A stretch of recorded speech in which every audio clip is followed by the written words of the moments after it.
Admission யாருக்குன்னு கேட்டாங்க, பையனுக்கா பொண்ணுக்கான்னு கேட்டாங்க. இல்லை மேடம் எனக்கு தான் என்ன சிரித்தாங்க. என்னுடைய உருவத் தோற்றங்களை வச்சு நோ எலிஜிபிள் அப்படின்ட்டாங்க. வயசு என்னான்னு கேட்டாங்க. வயசு எனக்கு வந்து 53, 53 முடிஞ்சு 54 ரன்னிங் மேடம் அப்படின்னா. இவ்வளையும் தாண்டி பார்த்தீங்கன்னா 53 வயசு ஜெயிக்கிறீங்க. 20 தடவை 54 வயசு சார். 54 வயசில் தான் ஜெயிக்கிறீங்க. ஒரு ஐஏஎஸ் ஆக்கணும், ஒரு வைராக்கியம் சார். எங்கள் அப்பா எங்கள் அம்மாவோட ஆசையை நான் யூபிஎஸ்சி தேர்வில் பாஸ் பண்ணி அதை நிறைவேற்றி காட்டணுன்றது தான் என்னோடய ஆசை. நான் வந்து ஸ்டூடெண்ட்டோட என்னுடைய ஃபைலை வச்சுக்கிட்டு நின்றுட்டு இருந்தேன் இன்டர்வியூக்கு. அப்போ எனக்கு முன்னாடி உள்ள ஒரு ஸ்டூடெண்ட்டை அந்த ஸ்டாஃப் பேசுகிறார் ஒருத்தர். என்னப்பா காதில் விழுலையாப்பா, ஏன்பா அவங்க அப்பாவை வந்து வெளியில் அந்தாண்ட பின்னாடி எட்டப்போ சொல்லுப்பா அப்படின்னாரு என் முன்னாடி நின்ன ஸ்டூடெண்ட்டுக்கிட்ட. யூத் பேப்பரின் இனிய வணக்கம். மறக்காமல் சப்ஸ்கிரைப் பண்ணுங்கள், பக்கத்தில் இருக்க பெல்லைக்கான கிளிக் பண்ணுங்கள். தேங்க்யூ. வணக்கம் சார். என்னுடைய பேர் வந்து வி திருலோகநாயகன். ஒரு பையன். இந்த பையன் வந்து 100% பார்வை இல்லை.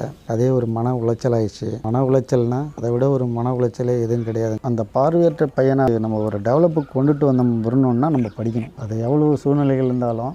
அதாவது சில பேருக்கு வறுமை மட்டும் இருக்கும். உங்களுக்கு வறுமையும் தாண்டி பார்த்தீங்கன்னா வந்து பையனுடைய சூழலை பார்த்தீங்கன்னா அவங்க மனசு ரொம்ப வலிக்கும். பார்த்தா ஆமாம் நிம்மதி இருக்காது. பார்த்தீங்கன்னா வறுமை ஒரு பக்கம், பார்த்தீங்கன்னா சரி பையனுடைய வாழ்வாரத்தை மேலே செய்யணும், அந்த மாதிரி ஒரு அழுத்தம் ஒரு பக்கம். நான் வந்து இவ்வளையும் தாண்டி பார்த்தீங்கன்னா 53 வயசு ஜெயிக்கிறீங்க. 20 தடவை 54 வயசு சார். 54 வயசில் தான் ஜெயிக்கிறேன். சுகரு, ஏஜு எல்லாம் பிபி எல்லாமே இருக்குது. எல்லாத்தையும் சமாளிக்கும். எனக்கு ஒரு ஆசை வந்து இவ்வளோ சூழ்நிலைகளையும் வந்து நம்ம வந்து சமாளித்து அவனை படிக்க வச்சு ஒரு ஐஏஎஸ் ஆக்கணும், ஒரு வைராக்கியம் சார். எங்கள் அப்பா எங்கள் அம்மாவோட ஆசையை நான் யூபிஎஸ்சி தேர்வில் பாஸ் பண்ணி அதை நிறைவேற்றி காட்டணுன்றது தான் என்னோடய ஆசை. ஐஏஎஸ் ஆக்கணும்னு வந்து ஒரு ட்ரிப்பும் பையன்கிட்ட சொல்லுவேன். வடநாட்டில் ஹரியானா மாநிலத்தில் கண் பார்வையற்ற பொண்ணு ஒரு ஐஏஎஸ் இருக்குது. தெற்க வந்து மதுரையில் ஒரு பொண்ணு ரெடியாக இருக்குது. இதெல்லாம் உணர்த்துவேன். குறைந்தபட்சம் வந்து நான் வந்து குரூப் 4 குரூப் 2ல் வந்து கிட்டத்தட்ட ஒரு 20 எக்ஸாமாவது குறைஞ்சது எழுதியிருப்பான்னு நினைக்கிறேன். 20 தடவை 54 வயசு சார். 54 வயசில் தான் ஜெயிக்கிறேன். ஹால் டிக்கெட்லாம் வந்து ஒரு ஹால் டிக்கெட்டு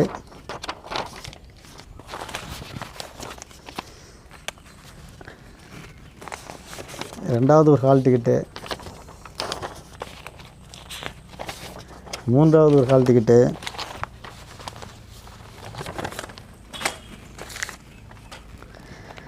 நாலாவது டிபார்ட்மெண்ட்டு, 5 ஹால் டிக்கெட்டு,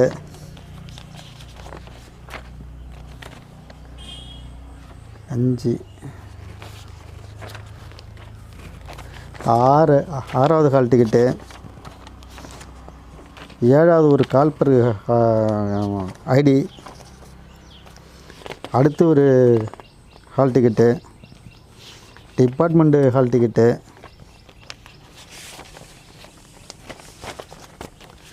அடுத்து ஒரு ஹால் டிக்கெட்டு. இது டிபார்ட்மெண்ட்டு ஜூனியர் ட்ரைனிங் ஆஃபீஸருடைய பேப்பரு.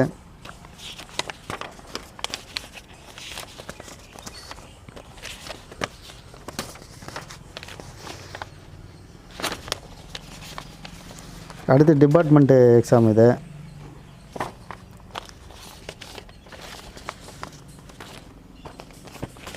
குறைஞ்சபட்சம் ஒரு 18 ஹால் டிக்கெட் இருக்குது. 18-20 இருக்குது. இன்னும் நிறைய மிஸ் ஆகிருக்கு டிபார்ட்மெண்ட்டு ஹால் டிக்கெட்டு. இது வந்து முதல்வர்கிட்ட வாங்கின ஆர்டர் காப்பி. எனக்கு முதல்வர் மாட்டி விட்ட கார்டு இது. இவ்வளையும் தாண்டி பார்த்தீங்கன்னா 53 வயசு ஜெயிக்கிறீங்க. 54 வயசு சார். 54 வயசில் தான் ஜெயிக்கிறேன். ஐயா எடப்பாடி ஐயா முதல்வர் ஐயா அவர்கள் தமிழக மாண்பகம் முதல்வர் கையில் வாங்கினேன்.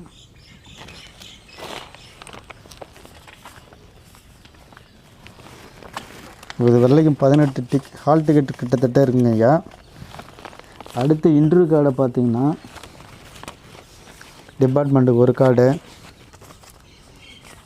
2வது இன்ட்ரி கார்டு, 3வது இன்ட்ரி கார்டு, 4வது இன்ட்ரி கார்டு, என்னுடைய 1982லேருந்து வந்த கார்டுகள் எல்லாமே. இப்பயும் குரூப் எழுதிட்டீங்க நீங்கள்? நான் இப்போவும் தற்சமயத்தில் குரூப் 2 எழுதிக்கிட்டு தான் இருக்கேன். 5, 6, 7, 8, 9 இதெல்லாம் இன்டர்வியூ கார்டு. இதெல்லாம் இன்ட்ரி கார்டு. 10, 11, 12, 13. முதல்வருக்கு நான் வந்து வறுமை கோட்டின் கீழே இருக்கேன் அப்படின்னு சொல்லி பரிந்துரை பண்ணி முதல்வருக்கு எழுதின ஒரு கடிதம். முதல்வருக்கு எழுதி எனக்கு பதில் வந்த கடிதம் இது. சொல்லுவாங்க, நம்ம ஊரில் நம்ம சால்வானத்தில் தெற்கு சால்வானத்தில் டிஎன்பிசின்னு ஒரு அறிமுகப்படுத்தினவரே இவர் தான். டிஎன்பிசின்னு என்ன தான் வருது தெரியல டிஎன்பிசியில் அப்படின்னு சொல்லி கிண்டல் அடித்தவங்களாம் நிறைய பேர். கிண்டல் அடிங்க, ஒரு நாளைக்கு இந்த டிஎன்பிசி என்ன வந்து டிஎன்பிசியால் நான் எப்படி வந்தேங்கிற அப்புறம் படித்து உழைப்பால் நான் ஒரு நாளைக்கு வந்து உங்ககிட்ட நான் எல்லாமே ஒரு கங்க்ராச்சுலேஷன் பண்ணுவோம் அப்படின்னேன். அதே மாதிரி பண்ணேன். நிறைய தடவை தோக்குறீங்க. நான் வந்து இப்போ ஒரு 10 தடவை இல்லை 20 தடவை எழுதுறீங்க பார்த்தாங்க. சரிங்க சார். இன்னும் ஒரு சோறு வந்துடும் மேலே பார்த்தீங்கன்னா. இதுக்கப்புறம் அதில் நம்பிக்கை போய்ட்டு மேலே நான் வந்து உங்களுக்கு வந்திருக்கானே அந்த மாதிரி? அது மாதிரி ஒரு காலத்தில் வந்ததே இல்லை சார். நம்ம ஐயோ தோத்துட்டோமா அப்படிங்கிறலாம் ஒரு நம்பிக்கையே நமக்கு வராது. அடுத்த எக்ஸாம் எப்போ வருது, அடுத்த எக்ஸாம் எப்போ வரும், ரைட்டு இது விட்டுட்டோம், இப்போ இவ்வளோ மார்க் எடுத்திருக்கோம், 140 கட்டப் வந்து 160ம்பாங்க, 158ம்பாங்க. நம்மளுக்கு பார்த்தீங்கன்னா 140, 145 அந்த பார்டர் அப்படி கிட்ட போவோம். அப்படி இருக்கும் பட்சத்தில் நம்ம வந்து கிளாஸுக்கு போனால் தான் இது சரி பண்ண முடியும். நம்ம யாருக்காக இதுங்களே கோச்சிங் சென்டருக்கு வரேன். மேலாளர் ஒருத்தர் இருக்கிறாங்க மேடம். ஸ்டூடெண்ட்லாம் வாத்தியாருங்க பாடம் நடத்திட்டுருக்காங்க. உள்ளே போனேன். வணக்கங்க மேடம் அப்படின்னா. அட்மிஷன் யாருக்குன்னு கேட்டாங்க. பையனுக்கா பொண்ணுக்கான்னு கேட்டாங்க. இல்லை மேடம் எனக்கு தான் என்ன. சிரித்தாங்க. என்னுடைய உருவத் தோற்றங்களை வச்சு நோ எலிஜிபிள் அப்படின்ட்டாங்க. வயசு என்னன்னு கேட்டாங்க. வயசு எனக்கு வந்து 53, 53 முடிஞ்சு 54 ரன்னிங் மேடம் அப்படின்னா. அந்தாண்ட ஸ்டூடெண்ட் எல்லாமே சிரித்தாங்க. எனக்கு அதே ஒரு மாதிரியாக ஒரு வித்தியாசமாக ஆயிடுச்சு. ஃபஸ்ட் அன்னைக்கு போன அன்றைக்கி எனக்கு பின் சீட்டு தான் கிடச்சிது. என்னை எல்லாருமே ஒரு வித்தியாசமாக பார்த்தாங்க. 2 வாரம் வந்து கொஞ்சம் கூச்சமாக தான் இருந்தது சார். என்ன பிஹேவ் பண்ணாங்கன்னாக்கா சிரிப்பாங்க. என்ன இவர் வந்து கல்யாணம் வந்து எல்லாம் வந்து பேரப்பிள்ளை இருக்கிற ஸ்டேஜில் வந்து நீங்கள் வந்து கிளாஸுக்கு வந்து உட்காந்துறீங்கன்னா காலையில் நிறைய பொம்பளை பிள்ளைங்கள்லாம் பேசியிருக்கு. அதே மாதிரி பசங்களும் நிறைய பேர் என்ன இந்த ஆள்லாம் வந்து எங்கே பாஸ் பண்ண போகிறான், என்ன இந்த ஆளுக்கு இந்த வயசாகுது, வழுக்கம் வந்திருக்கு, இந்த ஆள்லாம் எங்கே படிக்க போகிறாங்கம்பாங்க. அது மாதிரி இருக்கும் பட்சத்துலலாம் வந்து கொஞ்சம் கஷ்டமாக தான் தெரியும். அப்புறம் அந்த கிளாஸ் ரூமில் இருக்கிறதுல எல்லாரோட நீங்கள் தான் வயசாக இருப்பீங்க? ஆமாம், எல்லாரோட நான் தான் மோஸ்ட் சீனியர். நான் தான் மோஸ்ட் சீனியரு. ஒரு விசேஷம்னா 894 பேர் கால்பருக்கு நெகட்டிவ் மார்க்கில் கிட்டத்தட்ட 1.25 லட்சம் பேர் எழுதணும். நெகட்டிவ் மார்க்கு 894 பேர் வாண்டடு. அதில் நான் 141வது ஆளாக செலக்ட் பண்ணி இருந்தது. அது எனக்கு மனசை ரொம்ப சந்தோஷப்படுத்துது. அங்கே இன்டர்வியூக்கு போகும்பொழுது அங்கே ஒரு தமாஷ் என்னன்னா, ஸ்டூடெண்ட்டு பேரண்ட்டு எல்லாருமே வந்திருந்தாங்க. காம்பவுண்டு பக்காவான காம்பவுண்டு. அதில் வரும் பட்சத்தில் ஸ்டூடெண்ட்டோட வந்திருக்க பேரண்ட்டெல்லாம் வெளியில் போயிடணுன்ட்டாங்க. நான் வந்து ஸ்டூடெண்ட்டோட என்னுடைய ஃபைலை வச்சுக்கிட்டு நின்றுட்டு இருந்தேன் இன்டர்வியூக்கு. அப்போ எனக்கு முன்னாடி உள்ள ஒரு ஸ்டூடெண்ட்டை அந்த ஸ்டாஃப் பேசுகிறார் ஒருத்தர். என்னப்பா காதில் விழுலையாப்பா, ஏன்பா அவங்க அப்பாவை வந்து வெளியில் அந்தாண்ட பின்னாடி எட்டப்போ சொல்லுப்பா அப்படின்னாரு என் முன்னாடி நின்ன ஸ்டூடெண்ட்டுக்கிட்ட. அந்த ஸ்டூடெண்ட் வந்து ஐயோ அது யாருன்னு தெரியலைங்க இப்படிங்கன்னு அவர் ஒரு அலர்ஜி ஆகிட்டார். அப்புறம் ஏன்ட்ட நேரடியாக அப்புறம் வந்தார். ஏம்பா காதில் விழலையா, பேரண்ட்டெல்லாம் வெளியில் போங்க, ஸ்டூடெண்ட்டு மட்டும்தான் இன்டர்வியூன்னாரு. அப்படிங்கிற பட்சத்தில் நான் ஸ்டூடெண்ட்டு தான் சொல்கிறேன் சார். நான் என்னை அவர் ஏற்றுக்கவே இல்லை. என்னப்பா என்கிட்ட காமெடி பண்ணுறியான்னு கேட்குறாரு அந்த ஸ்டாஃபு. அவரும் ஒரு அரசு ஊழியர் தான் கேட்டில் இருந்தவர் அப்படின்னா. சார் நான் ஸ்டூடெண்ட்டு சார் அப்படின்னா என்னுடைய ஃபைலை எடுத்து காமிச்சேன்.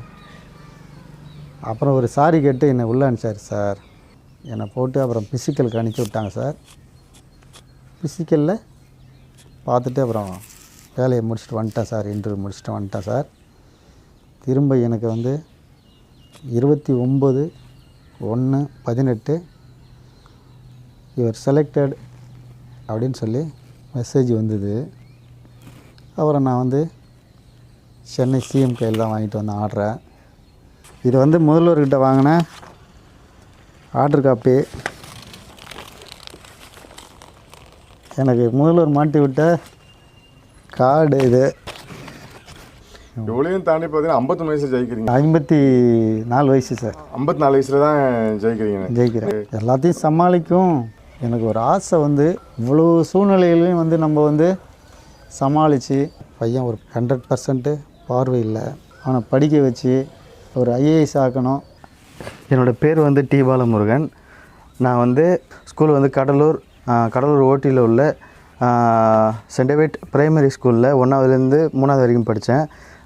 4th and 5th ஸ்டாண்டர்ட் வந்து புனித சேவியர் ஸ்கூலில் படித்தேன். 6th-லேருந்து 12th வரைக்கும் Saint David higher secondary school கடலூரில் படித்தேன். நான் 10th வந்து 428 மார்க் எடுத்தேன். அதில் வந்து சோஷியலில் மட்டும் 99, 100 மார்க் எடுக்க முடியல என்னால். 12th 954 மார்க் எடுத்தேன். அதில் வந்து ஹிஸ்ட்ரியில் சென்டம். காலேஜ் வந்து பெரியார் அரசு கலைக்கல்லூரியில் வரலாற்று துறையில் படித்தேன். நான் இப்போது பிஎட் பண்ணுறேன். விருதாச்சலத்தில் ராஜீவ்காந்தி காலேஜில் பிஎட் பண்ணிகிட்ருக்கேன். இப்போ மேற்கொண்டு இப்போ நான் டிஎன்பிஎஸ்சிக்கு ரெடி ஆகிட்டு வரேன். நான் வந்து என்னென்னா டிஎன்பிஎஸ்சிக்கு வந்து ஃபுல்லாகவே யூடியூப்பில் நிறைய அகாடமிஸ்லாம் இருக்குது. அந்த அகாடமிஸ் வீடியோஸ் தான் வந்து பார்த்து பசங்க கூட சேர்ந்து படிச்சுட்ருக்கேன். எப்படி உங்களால் ப்ரிப்பேர் பண்ண முடியும்? எப்படி உங்களால் படிக்க மெட்டீரியல்ஸ் உங்களால் எப்படி எடுக்க முடியுமா? எல்லாமே ஒன்லி ரெக்கார்டிங். அதாவது அவங்க சொல்கிற பாயிண்ட்டை மட்டும் நான் மைண்டில் வச்சு ஆடியோ மட்டும் கேட்டுப்பீங்க? ஆடியோ மட்டும் கேட்டுப்பேன்.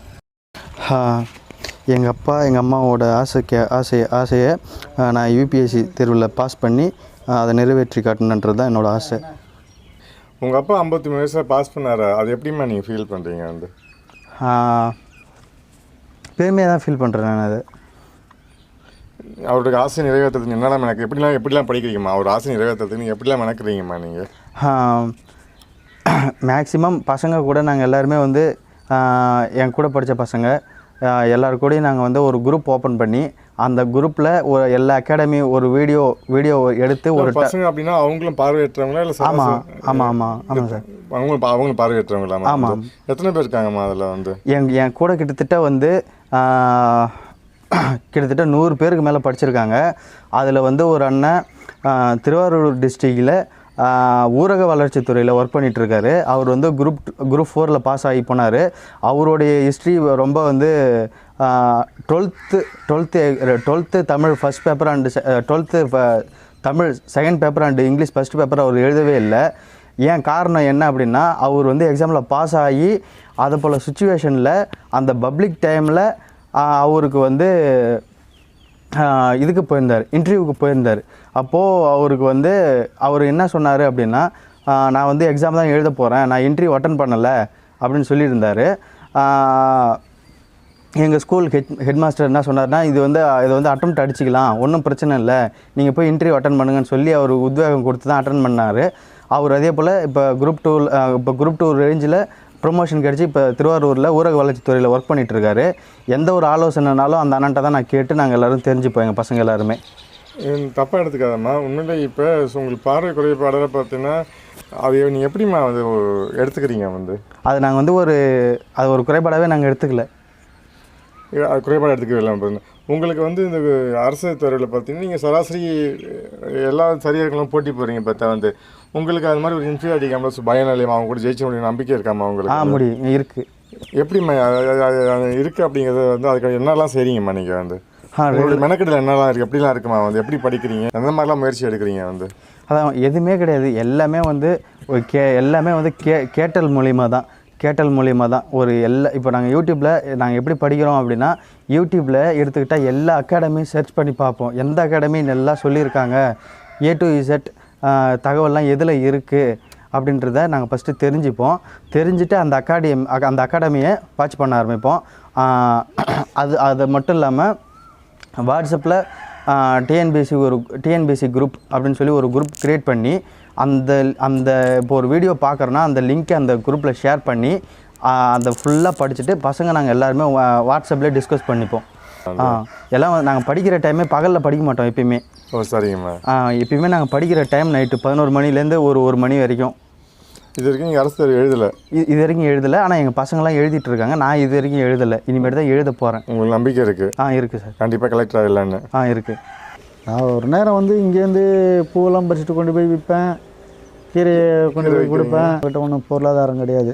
வயசு வித்தியாசம் இருக்குல்ல? வயசு இருக்கு. நீங்கள் வந்து பேரண்ட் எடுக்கிற வயசில் போயிட்டு எக்ஸாம், அதாவது உங்களுக்கு இங்கேயும் நிம்மதி கிடையாது, அங்கே வந்தாலும் கேள்வி நிறைய பேர் கிண்டல் பண்ணுறாங்க. நான் வந்து அதை எப்படி நீங்கள் ஓவர் கம்? அது உண்மையிலே கஷ்டமாக இருக்குமில்ல? நான் வந்து வீட்டுக்கு போனாலும் நிம்மதி இல்லை, இங்கே படிக்கணும்னாலும் நிம்மதி இல்லை, காசு இல்லை, பார்த்தீங்கன்னா வாழ்க்கையே விரக்தி தானே. ஆமாம், விரக்தி தான். எப்படி உங்களால் அமைதியாக படிக்க முடியும்? எப்படி நீ ஜெயிக்க முடிஞ்சது? ஒரு நிகழ்ச்சி நடக்குதுன்னா பையனை பற்றி இப்படியா அந்த நிமிஷம் அப்படியே நினைக்கிறோமா அதோட விட்டுடுவேன். அடுத்து ஒருத்தர் இப்படி பேசுகிறாரா, இவங்கெல்லாம் பேசினாலும் அவங்க கிண்டல் அடித்தாலும் நம்ம ஒரு நாளைக்கு சாதிச்சு காட்டணும்.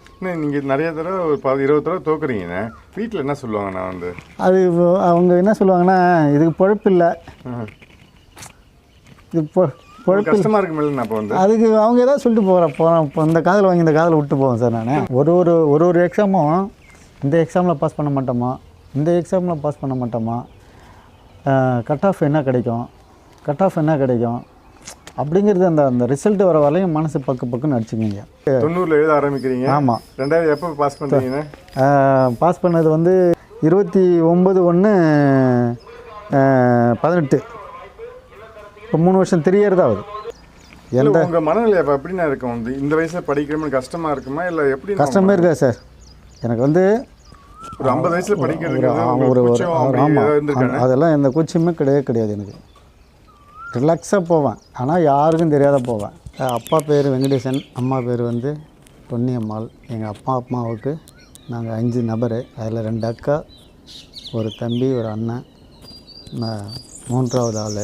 ஏழை விவசாய குடும்பத்தில் தான் பிறந்தேன். ரொம்ப சாப்பாட்டுக்கு ரொம்ப கஷ்டமான சூழ்நிலைகள்லாம், பள்ளிக்கூடம் போக முடியாதா அப்படிங்கிற ஒரு சூழ்நிலையில் கிழிஞ்ச கால் சட்டையும் கிழிஞ்ச சட்டையும் போட்டுக்கிட்டு 1ஆம் கிளாஸ்லேருந்து 5ஆம் கிளாஸ் வரைக்கும் உள்ளூரில் படித்தேன். அதன் பிறகு மேல்நிலை கல்விக்கு வடக்கு சேப்பலானத்தம் ஸ்கூலு 6வதுலேருந்து 10வது வரைக்கும் படித்தேன். அதில் வந்து அப்போல்லாம் கல்வியினுடைய அருமை தெரியாமல் போச்சு. ஏதோ எங்கள் வீட்டுக்காரனும் கச்சேரிக்கு போகிற கதையாக காலையில் 6 மணிக்கு வயல்வெளிக்கு தண்ணி கட்டிட்டு மணி 9 மணிக்கு ஓடனா கேட்டை எடுத்து சாத்திடுவாங்க. பிடி மாஸ்டர் அடி வாங்க வேண்டியது. அப்புறம் இனிமேல் வரமாட்டேன் சார்னு. அதன் பிறகு அப்புறம் பள்ளி கல்வியை 6வதுலேருந்து 10வது வரைக்கும் தொடர்ந்தேன். இப்போ இந்த ஸ்பெஷல் ஃபீஸ்னு ஒன்று சொல்லுவாங்க. அப்போ 1.5 ரூபா 2 ரூபா கட்டணும்.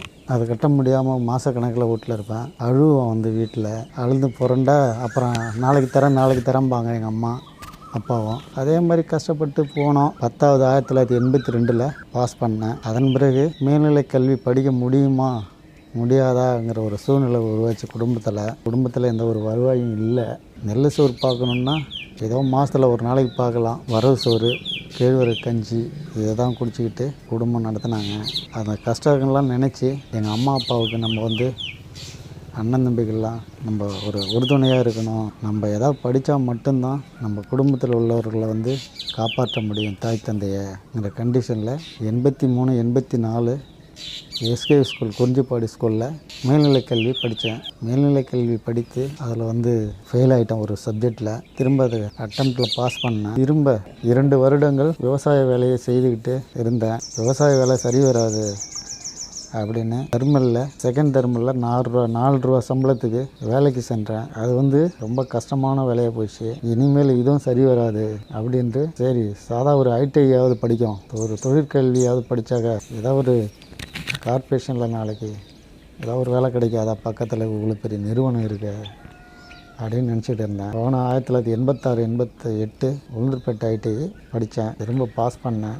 திரும்ப வந்து அப்ரெண்டிஸ் வந்து SIL Sesha industrial limited Vadalur 1 year படித்தேன். முடித்து கோர்ஸை கம்ப்ளீட்டட் பண்ணி திரும்ப வேலை வாய்ப்புக்கு எங்கெங்கேயோ அலைஞ்சு மும்பைக்கு ஒரு வாசவி இன்ஜினியரிங் கார்ப்பரேஷனில் ஆள் எடுக்கிறாங்கன்னு கேள்விப்பட்டேன். அங்கே கடைசியில் கேள்விப்பட்டால் நாங்கள் அட்டாமிக் பவர் ஸ்டேஷன் தான் ஆள் எடுக்கிறோம், நெய்வேலி தெர்மல் பிளான்ட்டுக்கு நாங்கள் எடுக்கலை அப்படின்னு சொல்லி அங்கே 1991 மும்பை அட்டாமிக் பவர் ஸ்டேஷனில் ஒரு 6 மாதம் வேலை பார்த்தேன். திரும்ப 6 மாதம் முடிந்ததும் டெண்டர் முடிந்ததும் வீட்டுக்கு அனுப்பிச்சிட்டாங்க. அங்கேருந்து வீடு திரும்பி வந்தேன். வேலை வாய்ப்புக்காக ரொம்ப அலைஞ்சி தெரிஞ்சுக்கிட்டு இருந்தேன். ஏதாவது கிடைக்குமா ஒரு வாய்ப்புகள் அப்படின்னு பார்த்தேன். எந்த ஒரு வாய்ப்புகளும் கிடைக்கல. நாங்கள் எஸ்ஐயில் அப்ரெண்டிஸ் பார்த்தேன். ஒரு 19 பேர்.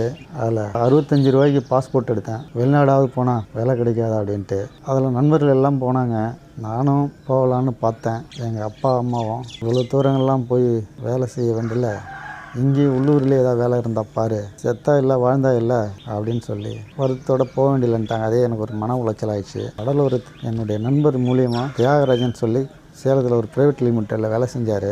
அவர் கம்பெனியில் என்னை கொண்டு போய் அறிமுகப்படுத்தினார் 1991.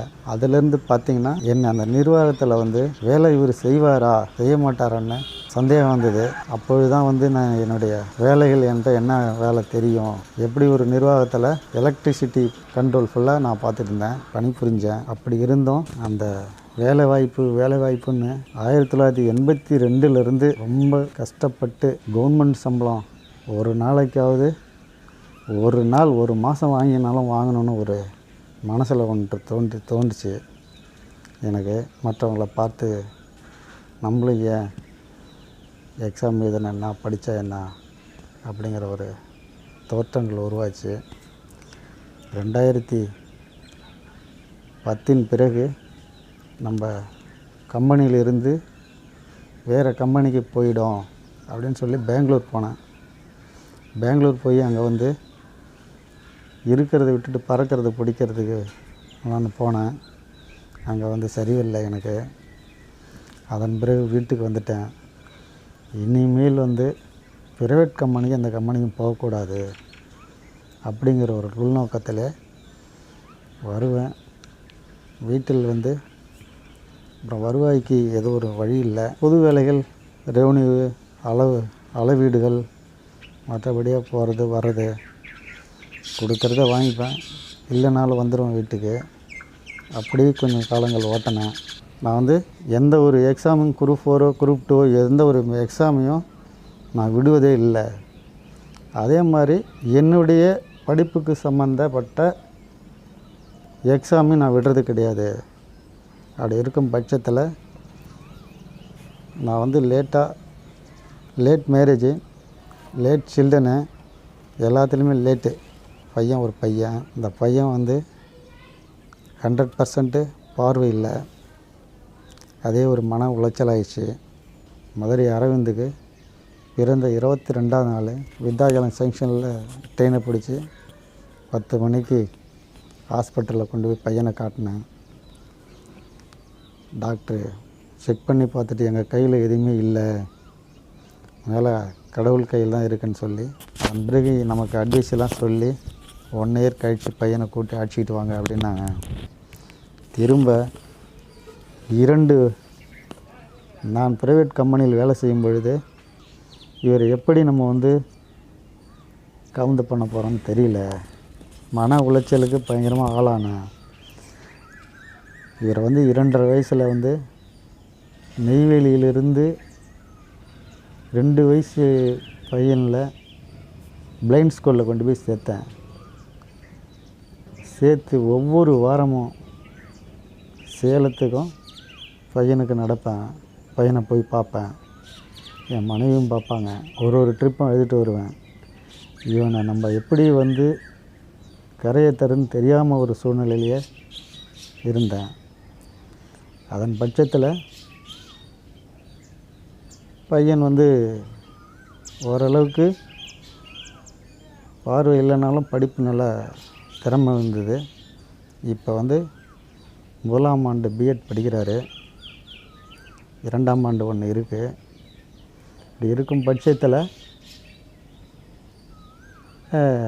இவருடைய +2ல் ஒரு சென்டம் எடுத்திருக்கார் ஒரு சப்ஜெக்டில். 10th ஒரு சென்டம் எடுத்துருக்காரு ஒரு சப்ஜெக்டில். சரி இவர் அப்புறம் இனிமேல் படிக்க வச்சு ஒரு வேலை வாய்ப்பை உருவாக்கிட்டோம்னா நம்ம கடமை தீங்குங்கிற ஒரு இதிலே கஷ்டத்திலே அப்படி பொது வேலைகள் செஞ்சுக்கிட்டு அப்படி இருக்கும் பட்சத்தில் டிஎன்பிசி மேலே எனக்கு ஒரு பெருத்த நம்பிக்கை வந்தது. நம்பிக்கைன்னா இதில் போனால் இதை படித்தா நம்மளுக்கு வேலை கிடைக்குங்கிறது எனக்கு மேலே ஒரு நம்பிக்கை வந்தது. விடாமுயற்சியில் நானும் கிட்டத்தட்ட ஒரு 18 முறை 20 முறையாவது நான் வந்து டிஎன்பிசி எழுதிக்கிட்டு இருக்கேன். இன்னமும் நான் வந்து எழுதிக்கிட்டு தான் இருக்கேன். இப்போ நம்மளுக்கு வந்து இப்போ என்னென்னா எல்லாத்தையுமே ரூல்ஸ் அண்ட் ரெகுலேஷன் படி போகும்போது நமக்கு வந்து ஏஜ் ஆயிடுச்சு. ஆனால் ஐஏஎஸ் எக்ஸாமு ஒரு எக்ஸாம் அட்டன் பண்ணணும்னு எனக்கு ஒரு இன்ட்ரெஸ்ட் இருக்குது. வயசாயிடுச்சு. தகுதி இருக்குது, வயசாயிடுச்சு. ஆமாம் தகுதி இருக்குது, ஆனால் பாஸ் பண்ண முடியும். இப்போ எல்லாமே கொஸ்டின் பேப்பர் ஈஸியாக கேட்குறாங்க. எல்லாம் தமிழ்லேயே ஐஏஎஸ் பாஸ் பண்ண முடியும்.